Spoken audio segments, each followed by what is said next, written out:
أعوذ بالله السميع العليم من الشيطان اللعين الرجيم.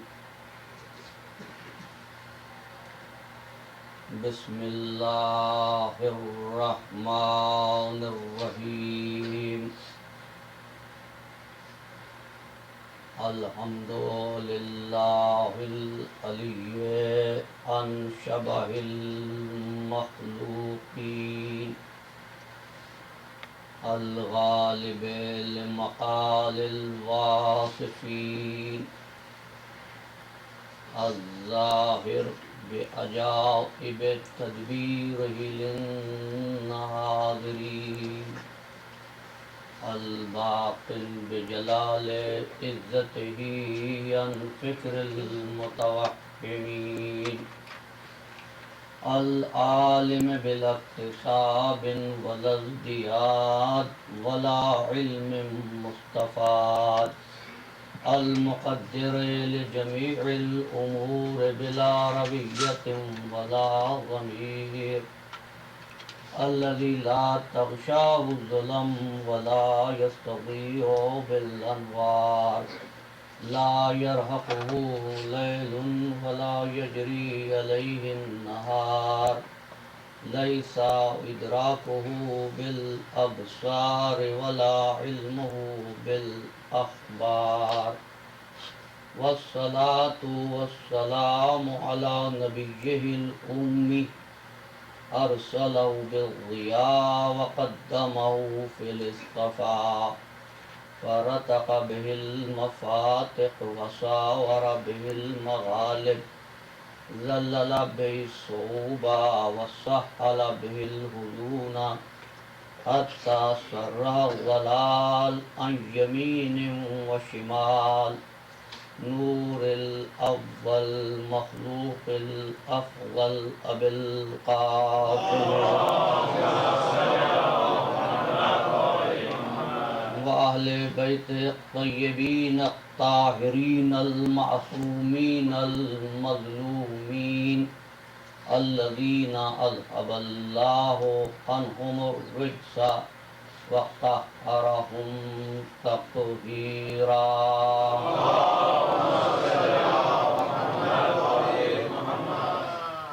أما بعد فقد قال الله تبارك وتعالى في محكم كتابه المبين وهو أصدق الصادقين.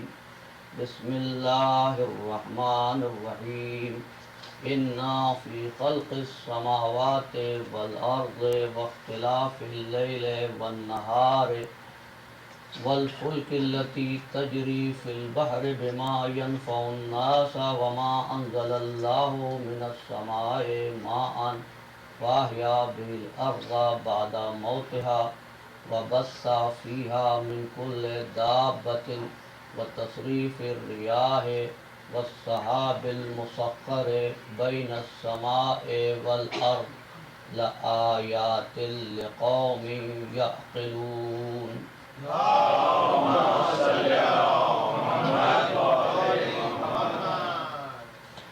آپ حضرات کی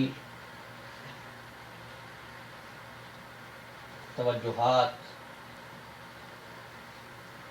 اور سماعت میں آپ کا انہماک میرے لیے سرمایہ افتخار ہے. والنٹیئرس کا انتظام بھی قابل تعریف. جگہ کی کمی کی وجہ سے آپ کی مشکلات بھی پیش نظر ہے، لہذا جتنا ممکن ہو سکے کوشش کیجیے کہ خالی جگہوں کو پر کر دیں اور آگے کی طرف تشریف لے آئیں تاکہ دوران مجلس گفتگو میں کسی قسم کا خلل واقع نہ ہو.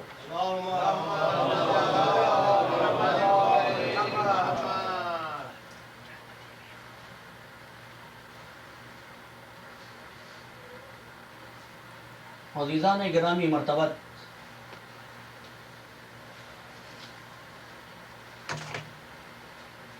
مسلمان ہونے کی حیثیت سے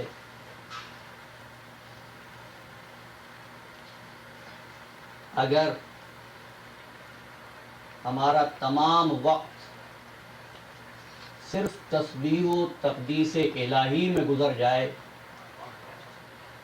تو بھی اس کی عبادت کا حق ادا نہیں ہو سکتا۔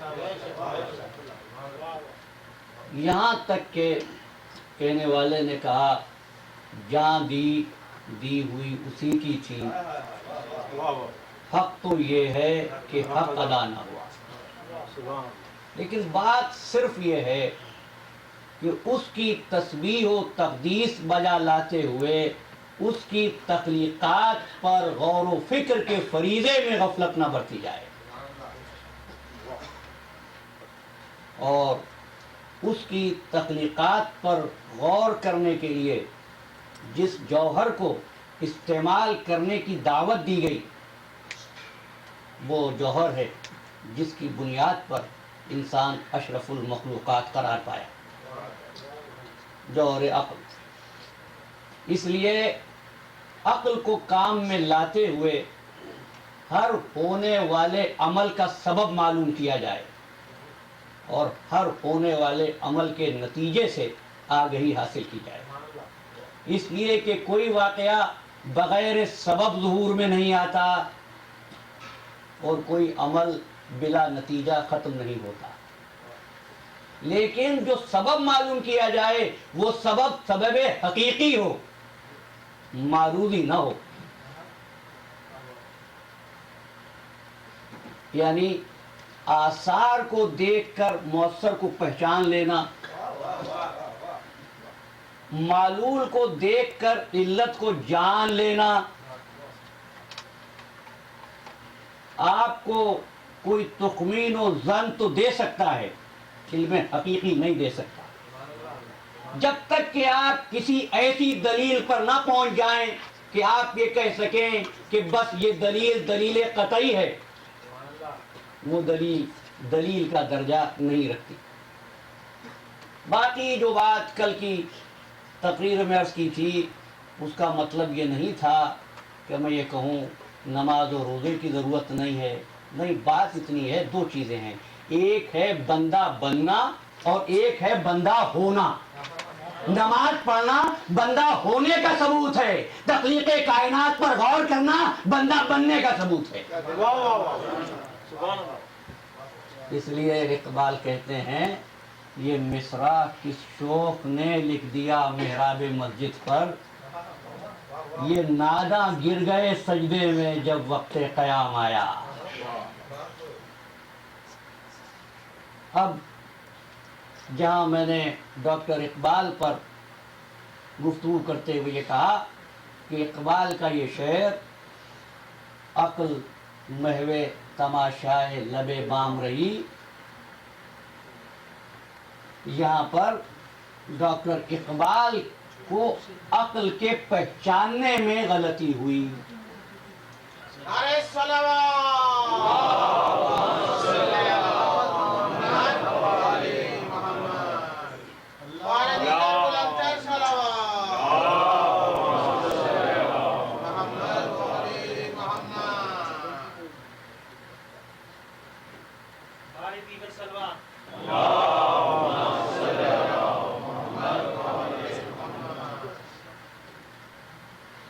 عزیزان گرامی، عقل سے کام لیجئے اور عقل کو عقل کے معنی میں جانیے، قیاس اور چالاکی کے معنی میں عقل نہ لیجئے۔ اقبال نے اس عقل کا مطالعہ کیا تاریخ اسلامی کے حوالے سے کہ جہاں پر قیاس سے کام لیتے ہوئے حقائق کو چھپانے کے لیے، تاریخی اشارہ دے رہا ہوں، توجہ کیجیے گا، قیاس سے کام لیتے ہوئے حقائق کو چھپاتے ہوئے اونٹ کو اونٹنی اور اونٹنی کو اونٹ بنانے کی کوشش کی گئی، حالانکہ عقل اور علم کا بڑا گہرا تعلق ہے۔ اقبال کو پھر یہاں غلط فہمی ہوئی، انہوں نے کہا علم نے مجھ سے کہا عشق ہے دیوانہ پن، عشق نے مجھ سے کہا علم ہے تخمین و ظن، بندے تخمین و ظن کر میں کتابی نہ بن، عشق سراپا حضور، علم سراپا حجاب۔ عزیزو وہ عشق ہی کیا ہے جو بے عقلی کے ساتھ ہو؟ بے عقلی والا عشق عشق مجازی تو ہو سکتا ہے، عشق حقیقی نہیں ہوتا۔ اور یاد رکھنا کہ جہاں پر عشق بغیر علم ہو، بغیر عقل ہو، وہاں پر ایسا علم اور ایسی عقل ظلم تک پہنچاتی ہے، اور جہاں پر علم حقیقی ہو وہ یقین کی منزل تک پہنچاتا ہے۔ اقبال نے کہا تھا تیرے عشق کی انتہا چاہتا ہوں، میری سادگی دیکھ کیا چاہتا ہوں۔ وہ یہ کہتے ہیں عشق کی انتہا علم کی انتہا حیرت ہے۔ یاد رکھنا علم کی انتہا حیرت نہیں ہے، حیرت صرف اس لیے ہے جب آپ تخمین و ظن سے کام لیں۔ اگر علم و عقل ساتھ ساتھ ہوں تو علم کی انتہا حیرت نہیں یقین ہے۔ نعرہ سلام۔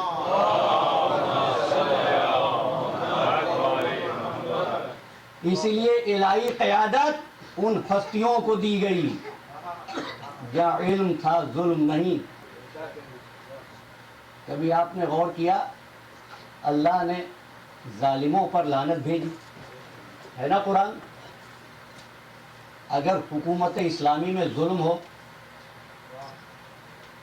تو کیا پروردگار عالم اپنی ہی حکومت پر لعنت بھیج رہا ہے؟ اس کا مطلب یہ ہے کہ اس نے جہاں ظالموں پر لعنت بھیجی تو اپنی حکومت کے لیے ایسا طریقہ بنا کیا جہاں شعبہ ظلم نہیں ہوگا،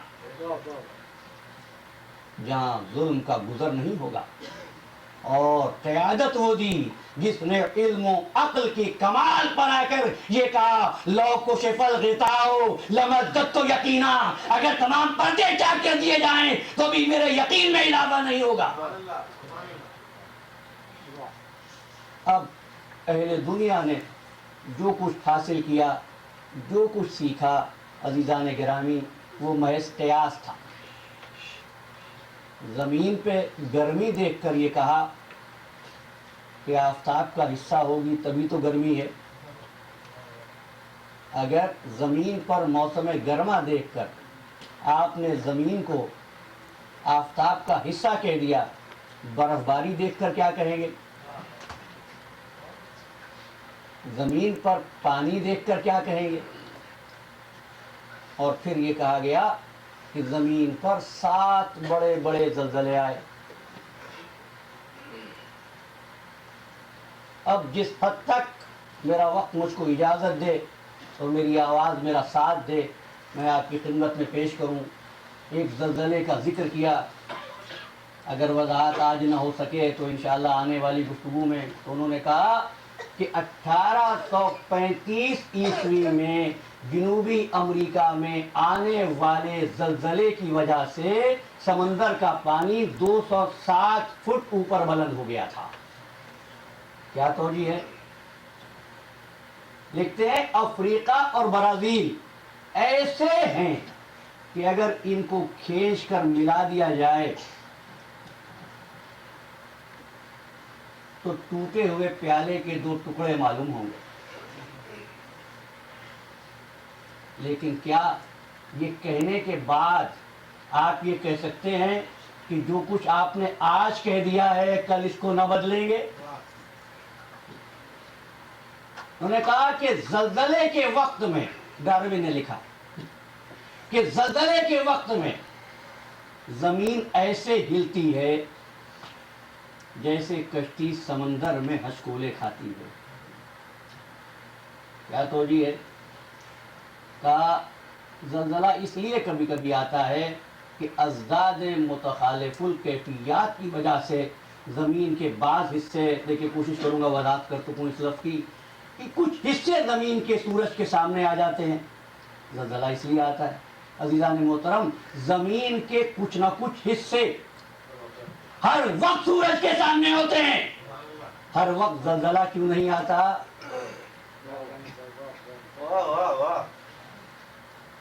اب سائنٹیفک تھیوریز فیل ہو گئی، اس لیے کہ جو کچھ کہا جا رہا تھا وہ تخمین و ظن سے کہا جا رہا تھا، کیلکولیشن سے کہا جا رہا تھا۔ علم کی بنیاد پر نہیں، شک کی بنیاد پر کہا جا رہا تھا۔ کمال انسانی شک پر نہیں ہوتا، یقین پر ہوتا ہے۔ اگر آج کی سائنس اپنی کسی دلیل کے لیے یہ کہہ سکے کہ یہ حرف آتے ہے تو میں مان لوں، لیکن کہتے ہیں ضروری نہیں ہے کہ جو بات ہم آج کہہ رہے ہیں یہ ایسے ہی رہے گی۔ میری گفتگو میں پڑھے لکھے نامور ماہرین طب تشریف رکھتے ہیں، ڈاکٹر کیوانی، ڈاکٹر مصطفیٰ صاحب، ڈاکٹر میر حسین صاحب۔ کیا آج کی سائنس نے، نظام جسم کو چھوڑیے، نظام زمین کو چھوڑیے، کیا آج کی سائنس نے اینڈوکرائن گلینڈز پر اپنی ریسرچ کو مکمل کر لیا ہے؟ ڈاکٹر رضوان صاحب کا خاص شعبہ ہے۔ کیا اینڈوکرائنالوجی پر آپ کی تحقیق مکمل ہے؟ کون کہہ سکتا ہے کہ جو تھیوری سائنس نے آج تک پیش کی ہے یہ ایسے ہی رہے گی؟ بھائی اور چھوڑیے تھیوریز کو، جب زمین کے عناصر کی تعداد پر بھی آپ کو یقین نہیں ہے کہ اتنے ہی ہے، تو اب ایک جملہ کہنے دیجئے مجھے کہ انسان یوں تو اشرف المخلوقات ہونے کا دعویٰ کرتا ہے۔ میرا بیان سن لیجئے پھر دلائل دوں گا۔ اگر دنیا کے سارے عقل مند انسان مل جائیں اور کوشش کریں کہ شہد کی مکھی کی پروڈکٹ پیش کر سکیں، یہ نہیں پیش کر سکتے۔ شہد دے دیا جائے، آپ تجزیہ کر لیں گے، جب تجزیہ کر لیا آپ کی عقل سلیم نے، عقل فطری نے، عقل شخصی نے، جو نام دیجئے، تو تمام اجزاء تو آپ کو معلوم ہو گئے نا۔ اب شہد بنا لیجئے۔ بنائے ہیں لوگوں نے شہد، لیکن شہد بتا دیتا ہے عزیزو، ایک مکھی نے بنایا ہے جس نے کوئی ڈگری نہیں لی ہے، یونیورسٹی میں داخلہ نہیں لیا ہے، کسی استاد کے سامنے زانوے ادب طے نہیں کیے ہیں، لیکن دنیا کے سارے انسان مل کر بھی شہد نہیں بنا سکتے۔ تو جو پروردگار عالم کی بنائی ہوئی ایک مکھی کا مقابلہ نہیں کر سکتے،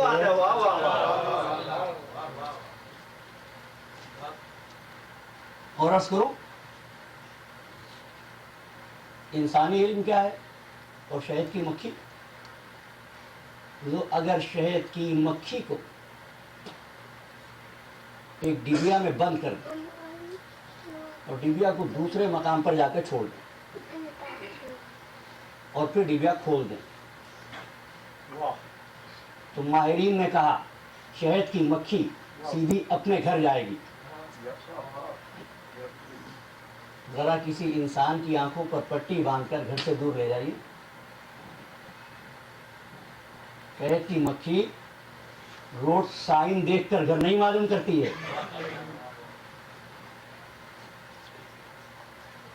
پھر بھی کہیے انسان اشرف المخلوقات۔ شہد کی مکھی ایک کیڑا۔ عزیزان محترم، یہ پہچان ہے، یہ شعور ہے جو قدرت نے شہد کی مکھی کو دیا، اس حال میں، اس عالم میں کہ اس نے جیسا گھر بنایا ایسا گھر تم تو بنا کے دکھاؤ۔ سب گھروں میں رہتے ہیں، آپ سوچیں گے میں شہد کی مکھی پر بات کیوں کر رہا ہوں؟ ضمناً نہیں کر رہا ہوں، میرے موضوع کا حصہ ہے۔ بھئی زمین پر آپ بھی رہتے ہیں، زمین پر شہد کی مکھی بھی رہتی ہے، زمین پر جانور بھی رہتے ہیں۔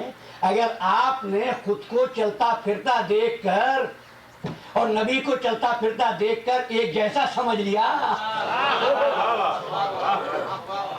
تو زمین کی مخلوقات جو رہنے میں مشترک ہیں ایک جیسے کیوں نہیں ہیں؟ گھر آپ بھی بناتے ہیں عزیزو، بعض اوقات احباب جب گھر بناتے ہیں ملاقات سے بھی جاتے ہیں۔ آج کل نماز میں نظر نہیں آ رہے، مولانا گھر بنا رہا ہوں۔ بڑے کام ہوتے ہیں، نقشہ بنایا جاتا ہے. اگر زمین ہو، زمین نہ ہو تو وہ بھی ایک مسئلہ ہے. زمین ہو پھر اس پر گھر بنانے کی تیاری ہے، نقشہ بنایا جاتا ہے، انجینئر آتے ہیں، نقشہ پاس ہوتا ہے، مزدور آتے ہیں، لیبر آتی ہے، وقت لگتا ہے، مکان بنتا ہے. اس مکان کے لیے یہ تعین ہوتا ہے کتنے سال تک باقی رہے گا، کتنے سال میں منہدم ہو جائے گا. ابھی تو منہدم ہوگا تو پھر کیا ہوگا، کچھ خبر نہیں نا اس کی. شہد کی مکھی بھی گھر بناتی ہے. کیسے بناتی ہے؟ قرآن سے پوچھیے.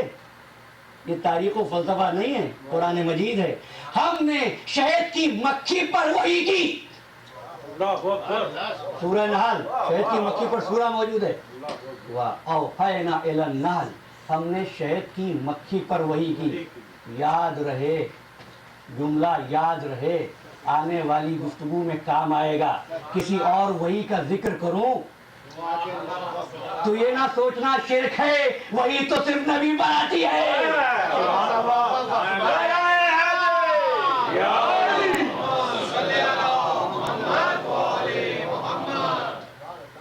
ہمارے دیگر بلند تر صلوات.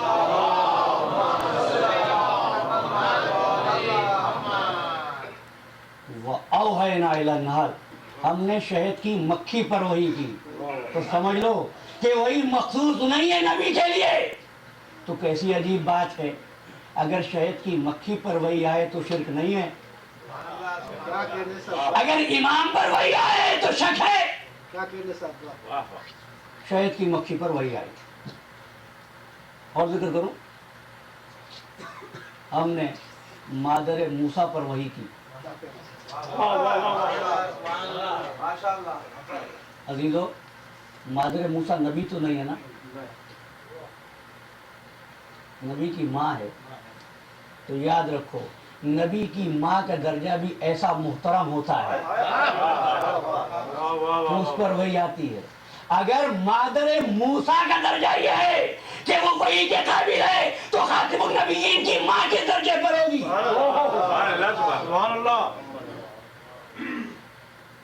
وحی آئی، شہد کی مکھی اڑتی ہوئی سیدھی باغ میں پہنچی. زیادہ گفتگو نہیں کروں گا. باغ میں پہنچی، باغ میں جا کر پھولوں کو دیکھا. ہر پھول پہ نہیں ریجھ گئی، ہر پھول پہ نہ ریجھی. باغ میں جا کر ہر پھول کو دیکھا، ایک پھول کا انتخاب کیا. دیکھو اس کو کہتے ہیں عقل، اس کو کہتے ہیں شعور. شہد کی مکھی بھی ایک باغ کے پھولوں کو ایک جیسا نہیں سمجھتی.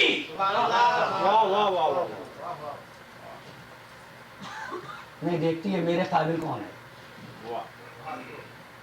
اس کے بعد پھول تک پہنچتی ہے. پھول استقبال کے لیے منہ کھولتا ہے، یہ پھول کی گود میں بیٹھ جاتی ہے. اب پھول سے باتیں شروع کرتی ہے، گفتگو بھی ہوتی رہتی ہے اور یہ آہستہ آہستہ اپنی چیز بھی جمع کرتی رہتی ہے. اس طرح کہ نہ عارض گل پہ خراش آئی، نہ عارض گل پہ خراش آئی، نہ دامن گل پہ گرد پڑنے دی. باتیں بھی ہوتی رہیں، ذخیرہ بھی جمع ہوتا رہا. تھوڑی دیر میں اپنی چیز لے کر اپنے گھر آئی. پھول سے گفتگو ہو گئی، اپنا گھر بن گیا. کیسا گھر بنا عزیزو؟ ہمارے گھر ٹوٹ جائیں تو ملبے کا ڈھیر، اس کا گھر ٹوٹ جائے تو یہ شفاء للناس. محمد صلوات.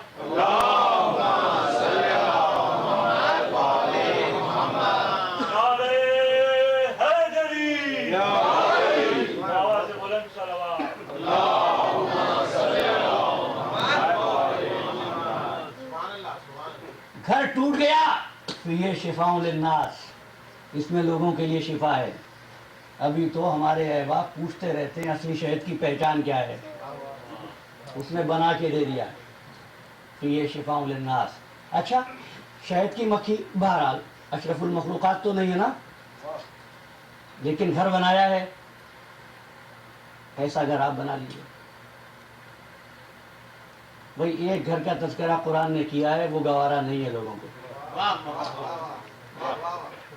آپ کے گھر کا تذکرہ نہیں ہے قرآن میں، میرے گھر کا تذکرہ نہیں ہے قرآن میں، شہد کی مکھی کے گھر کا تذکرہ ہے. آپ ایسا گھر کیوں نہیں بنا سکتے؟ آپ خود فیصلہ کیجئے گا، شہد کی مکھی زیادہ عقل مند یا انسان زیادہ عقل مند؟ کہا نہیں، بہرحال ہے تو انسان عقل مند. بھئی اگر انسان عقل مند ہے تو انسان ایسا گھر کیوں نہیں بناتا؟ توجہ اپنے مدعا تک پہنچا. انسان ایسا گھر کیوں نہیں بناتا؟ آپ بنائیے. کہ ہم نہیں بنا سکتے ایسا گھر. شہد کی مکھی کس لیے بنا لیتی ہے کہ اس کو وہی ہوتی ہے. تو پہچان لو، اپنے بنائے ہوئے اور ہوتے ہیں، وہی کے بنائے ہوئے اور ہوتے ہیں.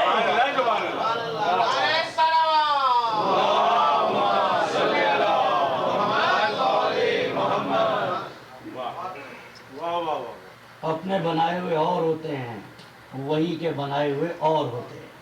یہ فرق ہے دونوں میں. یہ تو شہد کی مکھی کی بات ہے نا. انسان کو بڑا ناز ہے اشرف المخلوقات ہونے کا، حق ہے اس کو، لیکن کس وجہ سے؟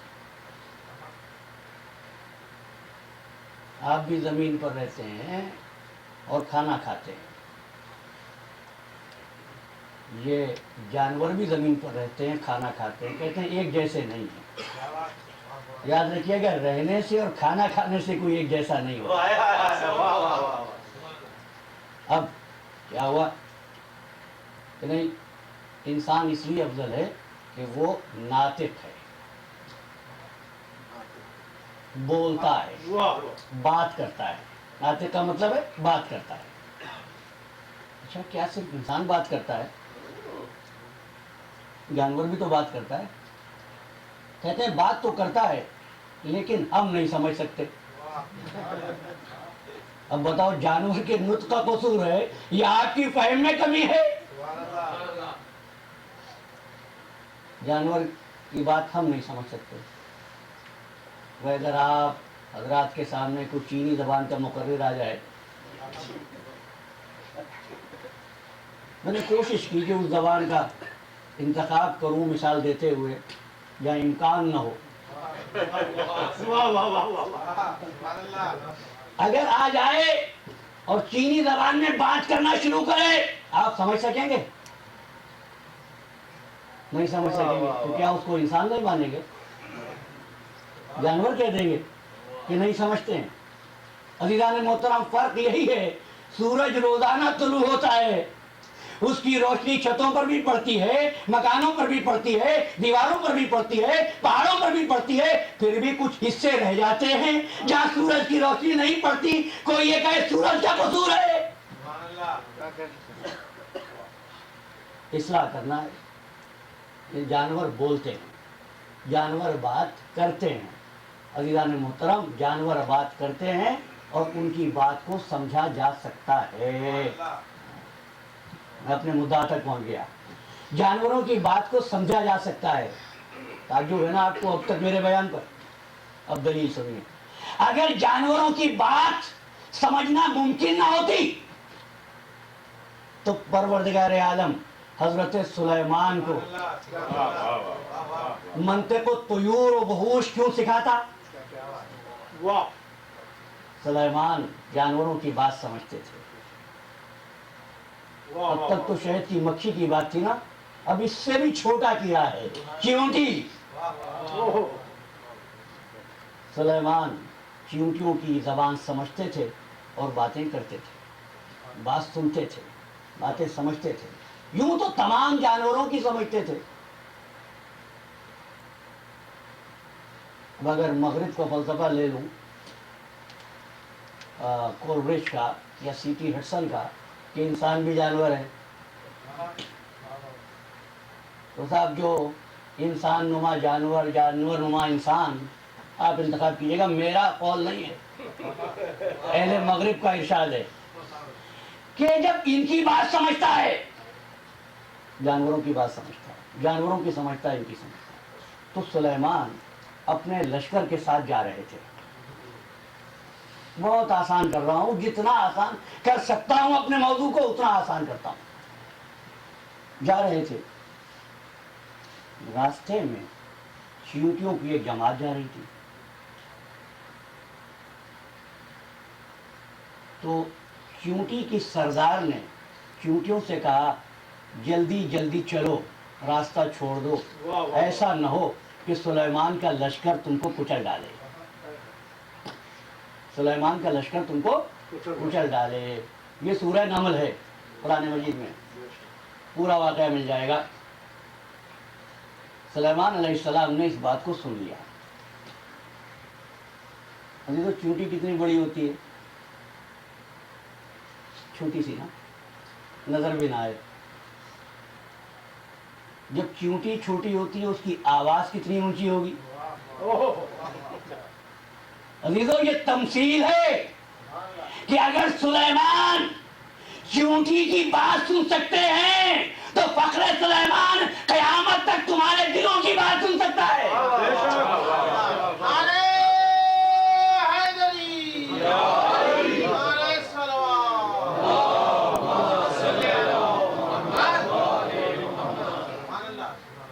کیا ہوا؟ اب اپنی پولیس کو، اپنی آرمی کو سلیمان نے بھیجا کہ جاؤ گرفتار کر کے لے آؤ چونٹی کو۔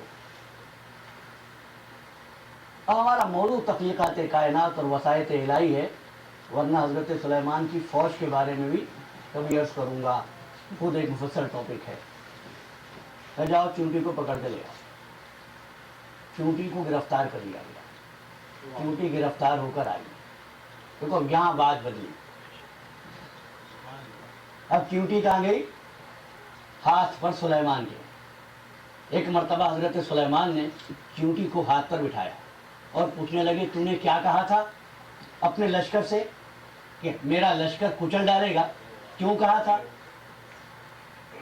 کیا میرا لشکر ایسا ظالم ہے کہ چونٹیوں کو کچل دے گا؟ تو ایک مرتبہ چونٹی گویا ہوئی، پیغمبر خدا آپ پر شک نہیں تھا، آپ پر شک نہیں تھا، لشکر میں حیرت تھی اور شک تھا۔ ایسا تھا پیغمبر خدا، ہماری نماز کا وقت قضا ہو رہا تھا اور میں چاہتی تھی کہ وقت نہ نکل جائے۔ دیکھو چونٹیاں بھی اللہ کی عبادت کرتی ہیں، اس لیے عبادت کرنے پر فخر نہ کرنا اور عبادت پر جنت کا استحقاق ثابت نہ کرنا۔ پھر سوچتا ہوں جس کا عمل ہے بے غرض اس کی جزا کچھ اور ہے۔ چونٹیاں عبادت کرتی ہیں، دعوی جنت نہیں کرتی۔ ہمارا اچھا چونٹی ایک بات بتا دے۔ کیا بات؟ تو بہتر ہے یا میں بہتر ہوں؟ تو بہتر ہے یا میں بہتر ہوں؟ چونٹی ہے، بارگاہ نبوت میں بات کر رہی ہے۔ دیکھو یہ انسان تھے جو قرآن کو کہنا پڑا جیسی آپس میں باتیں کرتے ہو ایسی نبی کے سامنے نہ کیا کرو۔ لیکن اللہ نے اس چونٹی کی شان کس ادب سے بات کی ہے۔ اشارہ دے دوں، سورہ بتا دوں، قرآن مجید میں پڑھ لیجئے گا۔ ارشاد ہوا کہ سورہ حجرات ہے کہ اے صاحبان ایمان اپنی آوازوں کو نبی کی آواز سے اونچا نہ کیا کرو۔ اگر سب آہستہ بات کرتے تو حکم کیوں دینا پڑتا؟ لا ترفعوا اصواتکم فوق صوت النبی ولا تجروا بالقول کجہر بعضکم لبعض۔ ایسے نہ پکارا کرو ہمارے حبیب کو جیسے آپس میں ایک دوسرے کو پکارتے ہو۔ چونٹی سے پوچھا تو بتا کہ تو بہتر یا میں بہتر؟ چونٹی نے کہا پیغمبر خدا اگر میں یہ کہوں کہ آپ مجھ سے بہتر ہیں تو بات ہی کیا ہوئی؟ کون سلیمان جو چونٹی سے بہتر ہے؟ اور میں یہ کہوں کہ میں آپ سے بہتر ہوں تو جسارت ہوگی۔ لیکن پیغمبر خدا آپ بتائیے آپ کے قدم اس وقت کہاں ہیں؟ فرمایا زمین پر۔ پوچھتی ہے اچھا اب یہ بتائیے کہ میرے قدم کہاں ہیں؟ ارشاد ہوا